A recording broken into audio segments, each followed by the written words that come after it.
Anybody ever told you, well, you can't have it all? They haven't seen this one.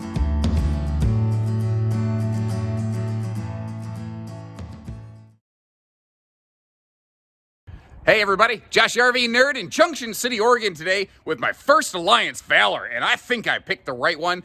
This is the 40V13, and this is straight beast mode. This thing is a monster. It might be my favorite fifth wheel toy hauler I have ever seen in the history of ever. This is some next level action right here. Big shout out, by the way, to the Alliance RV group on Facebook. Some amazing owners there, some amazing enthusiasts, and I said, hey, which one of these do you want to see? And everyone was like, this is the one, Josh. You got to see it. And they were not kidding. What I love about this, you got a 13-foot garage. Let's get that out of the way. It has all the toy hauler, ruggedness that you're looking for. It's a nice big 101-inch wide body on their benchmark chassis that, gives you the extra loading space that you're really going to want. But it's the living area and accommodations. It doesn't feel like a garage that you sleep in. This is a full-on, paradigm luxury fifth wheel that just happens to have a utility flex room off the back. You want it to be just a garage, you got a big Razor side-by-side, it's gonna fit. You got just a golf cart, you got some kayaks or e-bikes or dog kennels, it's gonna fit. You need to sleep everybody and their brother. I think you could probably pack about 8 adults in this very comfortably, with several of them bunked up together very comfortably, where they're not really smashed and tripping over one another. We've got double Asdel on the sidewalls. This is a triple axle with a MORryde suspension package, taking a lot of that shock and herky-jerkiness out. That is the only thing that this is not good for, is being small. You are going to have to plan your trips accordingly, because not only is this thing long, it's just shy of 15,000 pounds the way we're looking at it today. She is a hoss. Half tons and Ford Rangers need not apply. We are minimum dually country up here. But wait till you see what is on the roof of this thing.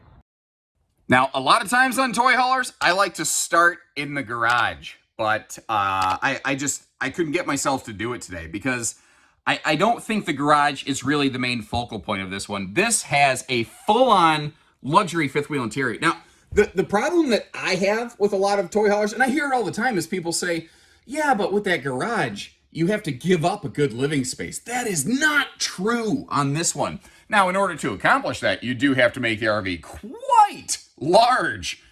But the fact is, it can be done. So we are all ventless flooring. We are completely carpetless. Notice how it's a carpetless floor flush slide. The slide floor matches the main floor. That is my nerd preferred way of seeing it right there. That is exactly how I like the interiors done. Because that's the message on this RV. They're giving us and instead of or. So, a lot of fifth wheel toy haulers, they have this big party sofa. At least the 2 end seats recline. Sometimes the middle seat does not recline. You see that this one does. You see that this one also has that middle console paired up with a nice set of household and USB plugs to keep your devices rolling, or you can flip it up out of the way and pile everyone around. But where they took it up another notch is that the 2 end seats are actually power recliners, while the middle one is still a manual ripcord. And with this being a toy hauler, they couldn't, taper down the living room because they had to leave it tall because there's a garage behind us. You need that extra loading height. So this just looks and feels huge. Now, while we're looking up, I want to point out a different thing they do in Alliance. Their living room air conditioner here is non-centralized. It just direct dumps here into the living room. You have another one of those totally separated in the garage. So if you're loading something that breathes exhaust into the RV, you're not stinking up your RV with shared ducting. Now, up in the bedroom and the bathroom, that is a ducted air system, but only to those 2 smaller rooms. So you're getting more zone control over your air conditioner, which is kind of nice. And when the air conditioning ducting isn't going through the roof in the hot sun, it just allows the cold air to stay cold and get down into the RV a little more effectively. Now, if we look over there, you see that this model does have a loft. Giving you a little peek up there, it's pretty plain, it's pretty bare. It could be sleeping. It could also be attic storage. I tell you what, though, truly to me, the thing that stuck out the most in this, and I don't care if it's toy haulers, non-toy haulers, I want more RVs to have this kitchen. This rocks. And it is textbook, no space gone to waste. Even awkward little corner pockets They hit the 8 ball, man. They just absolutely nailed it. I love this. Notice too, how many people have watched these videos and said, why don't they make the countertop extensions level with the countertop? My guess, honestly, is that because they want to make sure that they, they can allow their laborers a measure of error. Obviously, Alliance is pushing to a little bit better standard here by giving you true countertop extension. Not to mention, you could easily just throw a couple little stools right there and have a little breakfast bar. You've got a massive amount of countertop space around the stew, and I love that double window overlooking your campsite side of things. Over here, around the corner, you got triple big drawers down to the floors on this thing, and then all the space under the sink. Because really, I think that's the only hiccup of this kitchen is just that because everything wraps around the cook, it can kind of knee bone to leg bone almost interfere with itself. But at the same time, I think when you're cooking in the kitchen, I think you're probably going to appreciate the fact that it really, like, you're right here in the middle of the living room. You're in the middle of the action, as it were. But everything is within arm's reach. You're really not trekking too far around the RV to get to things. That being said, to get to these upper cabinets, yeah, you're going to need a step stool for sure. You're going to need a fireman's ladder, but you get the idea. Big XL vent fan up here. Whether you're just looking for general airflow, you want to exhaust that cooking heat, and that is very important. That's going to be a key detail on this because the stovetop, just below that convection migrate, big residential size convection, by the way, because that is located not on an exterior wall. They could not easily exhaust cooking heat out of that. So they did put that big vent fan there to kind of fulfill that purpose. Now, the one thing I haven't seen a lot in the way of kitchen outlets. You've got one up there in that corner. That'd be a perfect little coffee maker appliance corner. Then you have another set over here. I think that there's enough. I don't, maybe like an extra pop-up power tower or something like that wouldn't be bad, but overall I think it's plenty sufficient. But the thing is, there's more cabinetry space going on over here above the entertainment center. And it ain't small. I mean, what would you put up here? Any Alliance owners have a 40V13 Valor. What do you put up here? Because frankly, that's almost like, a baby loft. I mean, that's big. Don't put a baby up there. By the way, I'm just trying to give you a size reference. Entertainment in this is fantastic as well. A lot of toy haulers will put the TV all the way up on the ceiling. This is right next, just straight across from you when you're over here on the party couch. I'm in the left-hand seat right now. Let me slide over to the very right-hand seat because I think a lot of people are going to say, well, is the kitchen counter in the way? And no, I don't think so. Now, if you were laying your head on the armrest over here and kind of doing a midday stretch and snooze, watching the Maury Povich show or whatever, yeah, I mean, maybe it's in your way a little bit. Just lay your head on the other side. The electric space heat and Tootsie Toaster down here, bringing in a lot of additional heat to the RV. This is super pet friendly. Now that I'm kind of looking at, carpetless, ventless, all those good things. And this is another one of those kind of wild features you don't find in fifth wheel toy haulers very much. The way that they treated where the living room wall meets the bathroom wall. And I think a lot of them don't do it because it takes a chunk of extra space to accomplish.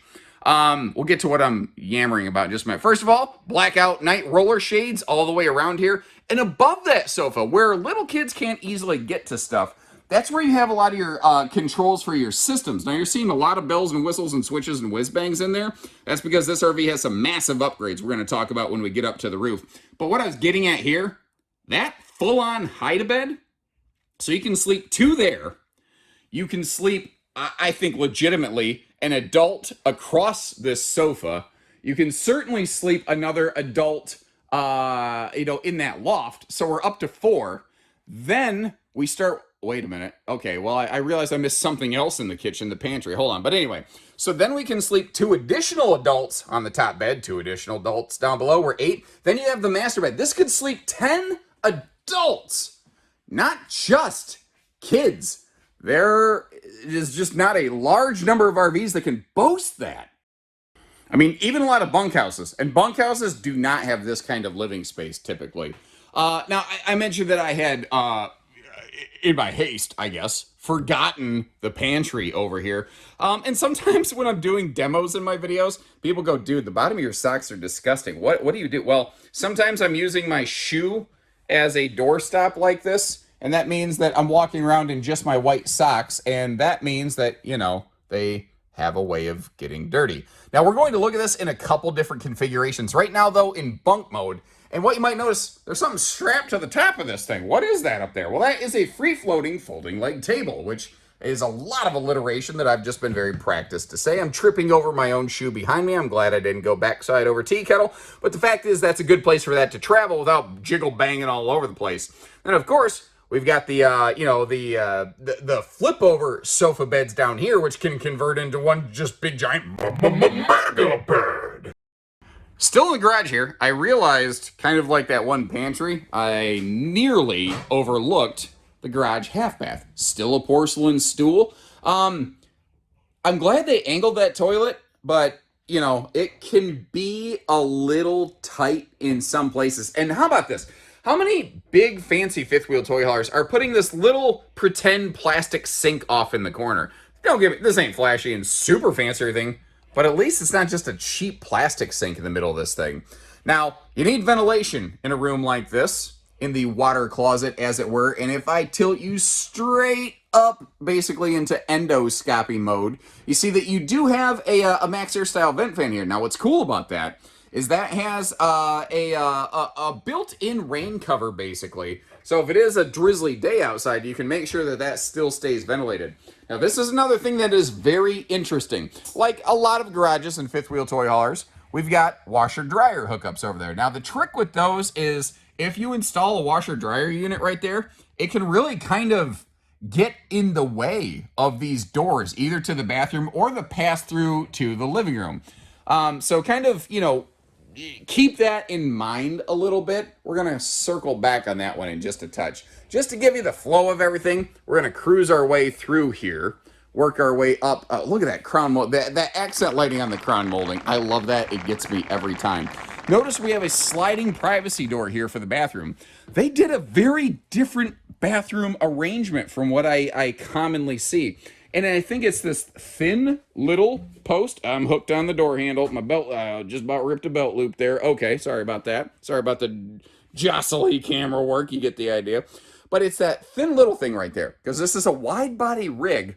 It's a very, I've not seen fifth wheel toy hauler bathroom layouts like this one. But now that I really kind of have, I'm thinking we need to see more of it. So overall, I felt like the leg room and everything was pretty good. The hip and the shoulder room is fine. The elbow room on the right-hand side was a little tight, but I found that if you just slid the shower door out of the way, well, then it's wide open. And that is a seamless, self-reinforced shower. If you straight wanted to jump, stomp, atomic elbow that sucker, it'd hold up just fine. So, first of all, one of the things that I discovered here, that is a soft close toilet lid, so that if, you know, you flip it down in the middle of the night, it's not going to go wham and make a bunch of noise. Now, in terms of space around that thing, I thought it wasn't bad. Obviously, I thought it wasn't bad. Look at that, too. Good counter space in here. The sink is about the same size as it is in the bathroom. Just to give you a little size demo here. It's all right. You know, it's enough for adult hands. I love the backlit morning mirror right there. But look at just the little aspects of creativity. Because if you look at this, you say, yeah, but where do I put my towels? They gave you just enough space. That's good. I think that's enough. I don't think we need much more than that, you know, to keep some towels in there. You know, we saw the bathroom size test, standing up here in the shower. And sometimes perspective can be a little deceiving. Like right now, it looks like I have to have my head in that skylight. I'm a little bit over 6 foot tall, but as you see, I'm not ducking down or anything like that. I can stand in this thing without putting my head up in that bubble, which I pretty much enjoy. What about you? He doesn't say very much. Thought that did pretty darn well myself. As I mentioned, shower is an all one-piece fiberglass enclosure. So, it's like self-reinforced, basically. If I'm being, and I mean, this is the definition of whiny first world problems. Like, oh my God, Rebecca, I can't believe they didn't do this. I'm just a little bit surprised to not see any sort of like soap caddy or anything in here. I suppose you could certainly put things on that corner stool, but it tends to be what I see in a lot of big high-end fifth wheels. It's just sort of where my expectation was set. Now remember, I said the living room and the garage have their own separate air conditioners. This thing has a total of 40,500 BTUs of cooling power. The bedroom and the bathroom are centrally ducted, so there's not a whole lot of ducting getting warm in the ceiling construction and losing efficiency before it gets down into. That's what they built this for, maximum cooling efficiency. You have your choice in this between a 60 by 80 queen and a 70 by 80 king. And if you're looking at the sticker in the Cyclops window, which does open for airflow, you see we're looking at a king. But what's neat is the king bed still comes with household and USB outlets with a little phone shelf on both sides. Just a nice, handy little touch right there. Now, I might shoot myself in the foot on this. I haven't checked. Let's see if there's storage down here. And not only is there storage, remember I talked about a couple, obviously I forgot. This is a huge rig. There's a ton to cover. I guess I just never walked through it and opened the bed here. There's stools for that flip up, breakfast bar thing going on in the kitchen. Now remember I said we'd circle back to a washer dryer conversation. Come up here in the closet with me. This RV actually has dual washer dryer hookups. So if you prefer to use the rear room like a laundry room, you can do that. Or if you prefer to have a washer dryer but not interfere with those doors back there, well, you can do that too. And you also have, separate kind of mine and yours side hanging wardrobe cabinets on either side of that. You also have a little look at my elbow in that mirror right there. But again, there are partition dividers in there. I'm going to knock them for one thing though. Those bedroom sliding doors up front, the closet doors, they don't slide easily. They're very rough. Maybe I'm just in one where they need adjusted. I don't know. If that is the norm on this though, that is something that I think should really, really be improved. Now, remember, I didn't tell you this in the living room. These are 12-volt TVs. That's a major thing Alliance does. They do more 12-volt systems for easy boondocking integration.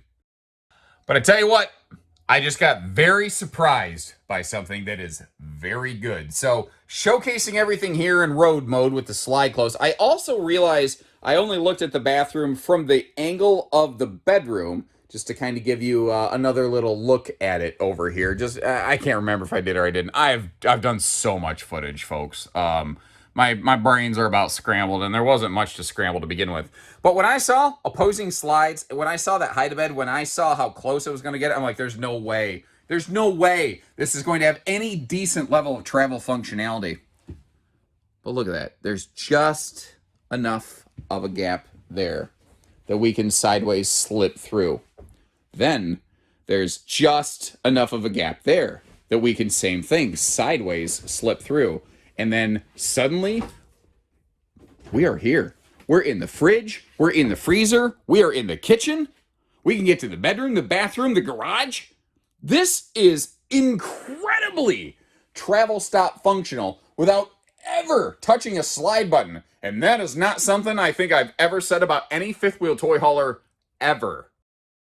Mother Nature is smiling upon us today. When I first looked at the weather forecast before I flew out here to Oregon, it said 4 out of 5 days were going to be rain. And I've certainly been sprinkled on a little bit, this morning in fact, but for the most part, the camping gods have been rather kind to us. And I tell you, what else is, this is kind on the eyes. This is easy on this. I love the look of the Valor series. I don't think it's an accident that when you jump on Alliance's website or their Facebook page, it's always the nose cap of a Valor that you're looking at. It just is so high contrast and dynamic and striking. It is nerdism number 37. She is a Kathleen head turner. But again, it's basically a Paradigm luxury fifth wheel with a utility flex room on the back of it. Now, we are unfortunately a little bit close to this Cedar Creek next to me here, so I can't properly showcase the way I'd really like to the dual power awnings that they have on this. because, you know, you don't lose that big awning space because there's a slide under it. There's a second full awning behind that. The other thing I can't really easily showcase for you here is the outdoor, I'm going to call it entertainment station. I'm not going to call this a camp kitchen. It doesn't really have a cook setup. It doesn't really have a, you know, any sort of sink or anything like that. But remember, with the inverter package that you can get on this, things like that outdoor fridge, that could be operational even in transit. So if you want to put some travel drinks or snacks in there, you could. And that is yet another of those 12-volt TVs.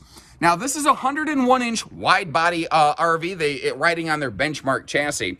And hand in hand with that goes what they've done with the running gear. They wanted to make sure that they had, you know, heavier load ranges, better hardware. Like you might notice down here, you've got the MORride shock dampening system, and these are all, you know, wet bolt fasteners. If you don't know what that means, a lot of RV suspension systems, they're really built with the idea that you're not going to use it a lot. So they're not really well lubricated, but this is a big, heavy thing, and it's intended for people who may use it as a home, you know, so they want to make absolutely sure that you can keep your running gear in good working order right here.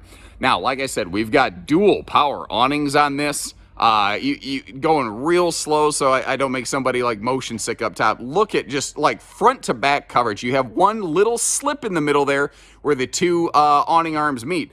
Other than that, though, it is just pure patio shaded action going on over here. The one thing, I'm going to ding them for this personally, as big as this RV is, that really to me needs to be a quad step. Now, the ground is very much not level here, so it looks even more, it exacerbates the problem. That first step in Bugs Bunny was quite a doozy, you know what I mean? It feels like that should be a quad step to me. I'd love to hear kind of your take on that, though. But there's no way I could get through one of these without showcasing this. A lot of fifth wheel toy haulers like Voltage Fusion, they're good about putting these extra little sort of toolboxes over here in the skirt line. I love what Valor's doing instead. An onboard air compressor. You know how useful that is? Not only for just airing up the tires of you know, your like your 4x4 side by side or whatever. But what if you're just going down the road and you just need air pressure in the actual RV's tires, or your vehicle starts having a low pressure situation? Maybe you have to detach from the RV and maybe you have to maneuver the vehicle around to get to this. But the fact is, if you're in the middle of nowhere at night and it's not like there's a tire service center that you can pull into, you don't have to stop the trip. You're going to have a little speed bump, but you're going to keep rolling. And that right there, that is something I hope we start to see on more and more RVs. That is forward thinking. And, you know, like pretty much any fifth wheel toy hauler today, you have a ramp patio package coming off the back. That's cool, you know, checks the box, certainly. But Alliance seems to really be pushing everything a step beyond. This is the 0G ramp door system where, you know, as you're lifting it up or dropping it down, it's not big and heavy, and, you know, it's not gonna drop and fall on your head, as it were. That little yellow ripcord up there is actually a little, you know, hey, get me out of here kind of thing. Like if you don't have power to unlock this, because it doesn't have exterior latches, like a lot of toy haulers, it's more secure that way. You know, you don't have to. Now, what's your preference? Do you prefer stairs off the back or stairs off the side? Your Keystone group tends to do more off the side on a bigger model like this. And of course, we got that big Patio 3 Seasons wall right here that, you know, you can actually slide the glass panels out of the way and just enjoy some maximum airflow when you want it, while still being able to keep the bugs out. But, you know, then of course, you could just totally open it up and enjoy some maximum airflow. Now, it's a little bit of wind picked up, and I realized those stools that we saw under the bed for the little kitchen flip-up bar would be the perfect little door stops for these right now. So we have about a 13-foot garage, but look, it's just wide open. There's so many fifth wheel toy haulers nowadays like, oh, we have a 13-foot garage, but then there's like this huge partition half bath built right into it, eating up a ton of your space. You don't have that here. But look down at the tie-down system on the floor. This is awesome. You know, so many toy haulers, like if you want to load more than one thing in it, you're fighting each other for the tie-down spaces. Instead, on this one, you can have pretty much as many tie-downs in any position you want to. So it doesn't matter what kind of cargo you're loading, you can always put what you want, where you want, how you want. Like there's no one way that you have to use this thing. And of course, you've got those, we saw it in bed mode earlier on the inside, but this could easily be expanded second living room. This could, I mean, obviously you could pull out that floating table. It could be dining space. You can sit 6 adults back here, chew the fat, shoot the breeze. You could do a 2-and-2 situation because both sides have those little fold down armresty kind of situations going on there. And then up top, we have yet another 12-volt HD TV. So again, if you're looking for that maximum boondock off-grid friendly function, this is an RV that man, it's bringing the noise. And in case you're noticing, I'm getting my steps in here. I actually found 2 of these. Neither were parked really in a good position for me, but between the 2 of them, I think I was able to put this together. The thing is, they're about a half-mile apart. This Junction City, Oregon location is massive. And I have been just stomping all over the place to get you this footage today. Now, you might notice the ladder's kind of in the way, but we have dual 30-gallon fuel cells. They do not cross-flow into one another intentionally. So, like, you've got one for generator, one for miscellaneous use, like, you know, the dispenser over here. If, though, you just want like all the fuel for just your just a generator, if one's added to the RV anyway, you could use that dispenser to actually pump to the generator compartment from your general thing. But why would they not cross flow them? Well, if you want like a more high octane fuel because you got a super fast, go fast machine, well, you don't want that mixing with your common generator fuel now, do you? You know? See those little black tabs on the slides, by the way? That's a simple thing. The first one I ever saw do that was Heartland, but it does an amazing job of flipping those wiper seals in and out properly so you don't have a crimp seal, which is a good way to end up having a leak. Now, if I'm gonna just buzz right past this thing, we got ourselves some company. How you doing, sir? You're on Candid Camera, my friend. What's your name, buddy? Robert. Robert, pleased to meet you, man. Down below here, we have an enclosed heated underbelly tank heaters. This is all hot, cold camp rated, you know, 0 to 100 degrees. The one thing I want to very much specify, though, you can't really see it from here. With the fuel cells being present in the garage area, you cannot fully enclose the garage underbelly, but they have a little bit thicker floor there to help compensate for that. Now, you see that extra little corrugated patch right there? Those are locations for, like, they pre-cut access panels so that if you do need service, you don't have to, like, take a shop razor and slice a patch and then duct tape it in place. That's stupid. Well, they make sure you don't have to do that. Full width sewer hose caddy tube here, and they use a little bit wider diameter one so you can leave your fittings on that. Now, we stand up here. The one hiccup with a lot of toy haulers, they don't have a massive front pass-through compartment. This one's not bad, though. It looks smaller on this side because of the presence of that docking center, keeping all your gate valves and everything enclosed. But as we kind of work our way through this thing here, you start to see that it's really not too bad overall. And look at the thickness of all the aluminum cage work down here. And this is another one of those things here that was built on customer feedback. What if it's winterization time or whatever? What if you need to get to something? They make just quick access panels all over the RV for service purposes. Not only does it help you potentially work on and or self-diagnose things, but frankly, it can be very beneficial if it does have to go into a service center. It's a far less invasive process, so it's not like people are going through looking at your underwear. And apparently someone at Alliance had a bright idea when they said, how about we load this thing with a ton of solar? Because good gravy, those are some big panels soaking up a lot of sun. This thing soaks up more sunshine than that person, you know, that their fingers look like old Western saddlebags because they basically live at the tanning salon. You know who I mean. At least this is what you get with the optional Solar Package Plus. By default, you don't get all this. What are we looking at back here? This is pretty outstanding. I'm very impressed. I love seeing the advancements of solar in the RV industry. It's been way too long time coming from the manufacturer side. So when you go to Solar Package Plus, instead of just the OTG, yeah, you know me package, you get 3 320-watt panels. There's 960 watts of solar, almost 1,000 watts of solar up here. that is pretty killer. You also bump up to a Renogy 3K inverter that can power every single outlet in this thing, and it can actually power the main air conditioner as well. Although with your generator, you could pretty much run everything anyway. But now you're not just like completely, beholden and reliant on that. Oh, and a major thing here. You may have noticed in the very beginning of the video when I was doing my little flyby footage, there was a sticker in the basement that said, it includes one lithium phosphate battery. It's a 100 amp hour battery. That's cool. That's very cool. With the Solar Package Plus, you get 3 of those bad boys in this thing. That is awesome. Now, climbing down off the roof here, I mentioned a couple other aspects of that, upgraded Solar Package Plus. This is where a lot of that's going to be located. So it has 300 amp hour lithium batteries, but look at how much space is in here. I think you could probably put 5 more in there, and maybe more if you're good at like Tetris, you know what I mean?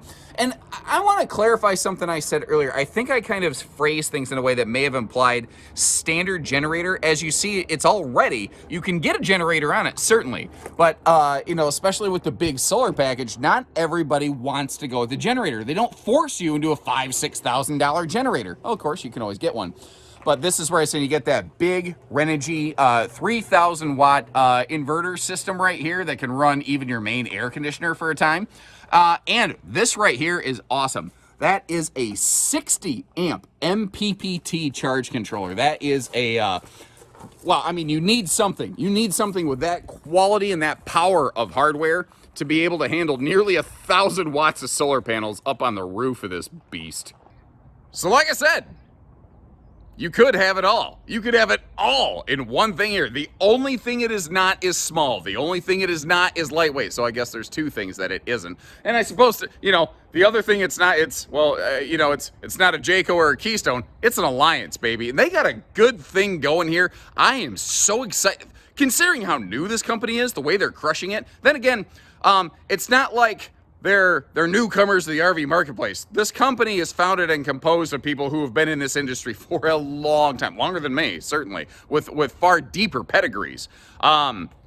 I cannot wait to see what they're coming out next. I got to go find another one of these if I can, if I have time. I'm running short on time here in Oregon. Give our team here in Junction City a call, or check the link in the video description. We've got Alliance in a few other places. Like I know in Eldridge, Iowa, near Davenport, they have those, and a few other places. Check the link in the description for pricing and availability. If we're sold out, give our team a call. They can get you a quick rough estimate. We don't need your grandmother's blood type to do anything like that, but pricing changes regularly, so that's the only way I can get you accurate information over time. And let me know what you think about this. Once again, big shout out to the Alliance RV Facebook group. You guys are amazing. I might leave you a link in the video description to that group if you want to learn more about this from actual owners. And if you want to see what kind of serious factory support you get after the sale, go to that group. I think you're going to become a believer the same way that I have. They've really earned my respect. Not just by putting out a cool product, but what they do for their dealers and their owners after the sale is second to none, truly. So when you're ready, we're ready. And until then, hit subscribe, catch the next one. Take care, stay safe, have fun, and happy camping, everyone.